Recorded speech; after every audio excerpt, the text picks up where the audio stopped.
Bonsoir à tous les Africains, à tous les Congolais, et même au monde entier. Ce qui se passe au Congo démocratique, à la République du Congo démocratique, a besoin de tous les Africains pour qu'on n'oublie pas. Je me pose des questions. Qu'est-ce qui gêne l'Europe?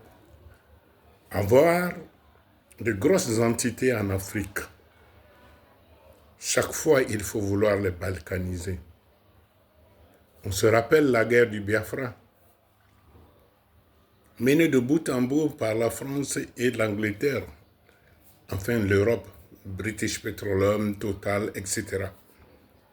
Rien que pour le pétrole nigérian. Il y a eu un échec, ils n'ont pas atteint leur objectif. Ensuite, il y a eu l'or du Tchad, l'or de la République centrafricaine. Hier encore, tout près de nous, c'était le Mali qu'il fallait balkaniser. Curieux d'entendre un ministre des Affaires étrangères d'un pays européen dire que les Nord-Maliens et les Sud-Maliens sont des peuples totalement distincts, qui n'ont pas les mêmes cultures, qui n'ont pas les mêmes religions, qui ne se comprennent pas, et qu'il fallait vraiment les séparer. À cause des richesses de ce sol, du Mali, de l'eau, de l'or, de tout ce qu'il y a, du pétrole, du gaz. Ensuite, c'est le Niger. Aujourd'hui, c'est le Congo. Demain, ça va être le tour de qui? Réfléchissons ensemble, chers amis, chers frères africains. L'Europe a besoin de nous. Nous avons besoin de l'Europe. Mais cela ne doit pas se faire au détriment d'une des parties. Il faut que les gens comprennent cela. Je disais tantôt, qu'à l'Europe, qu'est-ce que l'Europe a? Si elle traite directement avec le Congo pour ses richesses, pour son sous-sol, plutôt que d'aller traiter avec le Rwanda, créer une guerre là, encore diviser, créer la guerre pour vendre des armes, profiter du sous-sol, profiter des richesses. À un moment donné, il faut que tout s'arrête. On pense que la France a peur de parler à Kagame parce que en 1994, elle s'est sentie responsable du génocide. Mais ce n'est pas une raison. Ce n'est pas une raison. À l'Union européenne, what about? Qu'est-ce qui se passe à l'Union européenne? C'est vraiment une honte de voir que l'Union européenne s'en va conclure des marchés en février 2024 avec Paul Kagame pour exploiter, pas exploiter dans le sens d'exploitation normale, l'exploitation, le vol orchestré des richesses du Congo, et ne pas hésiter à armer celui-ci. C'est pour cela, tantôt, je disais encore que Tshisekedi a été très intelligent à ne pas déclarer directement la guerre. Il faut féliciter son conseiller, féliciter cet homme, ce président bien posé dans sa tête, qui a parcouru le monde entier en train d'exposer son problème, a expliqué combien de fois aujourd'hui la population congolaise est traumatisée par les actes barbares de Paul Kagame et de son armée. Tout le monde est unanime aujourd'hui que le M23 n'est qu'une façade et que derrière, c'est le Rwanda. Et derrière le Rwanda, il y a ces puissances européennes qui n'hésitent pas à aller conclure un marché avec quelqu'un qui ne possède rien. Réfléchissons ensemble. Je vais au marché, j'ai dit au vendeur là, mais toi là, tu as des œufs. Mais l'autre là, il vend des tomates. Mais moi, j'ai besoin des tomates de l'autre là. Mais il faut aller prendre ça pour venir me vendre à un autre prix. Je l'achète. S'il veut se battre là, je suis derrière. On va t'aider à le vaincre, à l'humilier.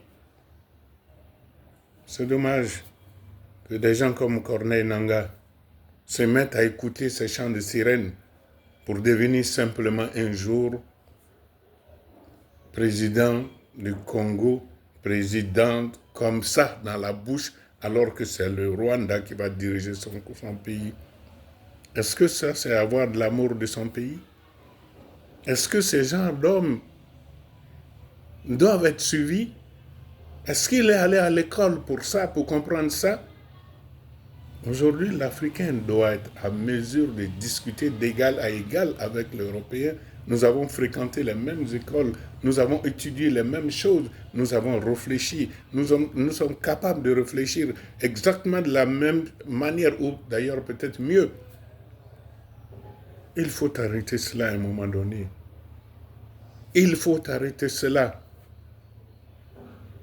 Que l'Europe arrête d'armer le Rwanda contre la République démocratique du Congo. On dit, il faut qu'à un moment donné, on réfléchisse. Ça ne coûte rien, ça ne coûte rien du tout à l'Europe de traiter directement avec le propriétaire des minéraux de coltan et de l'or et d'autres choses et d'autres minéraux, plutôt que d'aller traiter avec un sous-fifre qui va venir faire de l'exploitation. Mais pourquoi? Si j'ai besoin de quelque chose en Europe, nous, on ne va pas le prendre. Est-ce qu'ils ont vu qu'on a menacé des intérêts européens ici, rien que pour exploiter ou bien pour extorquer quelque chose? Mais il ne faut pas qu'on donne des idées aux Africains. Il ne faut pas qu'on nous amène à avoir vraiment une autre idée de l'Europe. Nous sommes tous appelés à vivre ensemble. Nous devons vivre ensemble, l'Europe et l'Afrique. Mais nous n'allons pas accepter de vivre ensemble alors, dans ces conditions de maltraitance, d'escroquerie, de piraterie et de pillerie. Ça, on ne doit pas l'accepter. Aucun Africain de dorénavant ne doit accepter cela. Il faut que l'Afrique comprenne maintenant. Trop, c'est trop. Trop, c'est trop. On peut tout faire chez nous. On peut tout discuter chez nous. On peut avoir les idées ensemble, exposer nos problèmes, avec l'Europe, trouver des solutions. Mais il ne faut jamais accepter de vendre nos pays. Disons l'Afrique d'abord, disons nos pays d'abord. Aujourd'hui, c'est le Congo. Disons le Congo d'abord. Disons la République démocratique du Congo d'abord. Merci au président Ndayishimiye qui a envoyé des troupes au Congo pour défendre la République démocratique du Congo, parce qu'il sait très bien que après le Congo, l'idée expansionnisme du Rwanda, de Paul Kagame, peut toucher ses frontières. On a cité des cas un peu partout en Afrique. Si le Mali a pu faire échec à sa balkanisation, le Nigeria a pu faire échec. Mais il faudrait que les Africains aident la République démocratique à faire échec à ce genre d'idées. Il faudrait que l'Afrique trouve des partenaires sérieux qui veuillent bien discuter avec elle d'égal à égal. Que l'intérêt soit là, que nous soyons totalement d'accord. Les termes de l'échange doivent être discutés en commun. Les prix ne doivent plus être fixés par l'Union européenne pour acheter ce qu'ils veulent.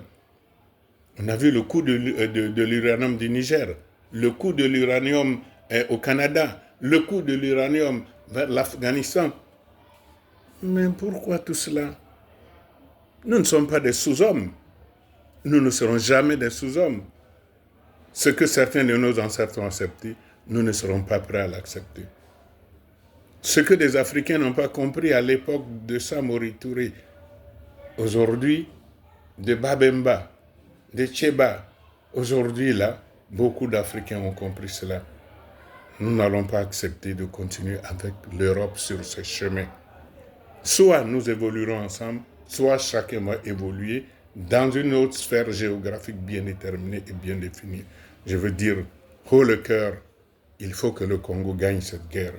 Aidons le Congo, n'abandonnons pas Tshisekedi et son pays le président Étienne Tshisekedi, courage à vous. Courage à tous les Congolais, courage à tous les Africains. Merci.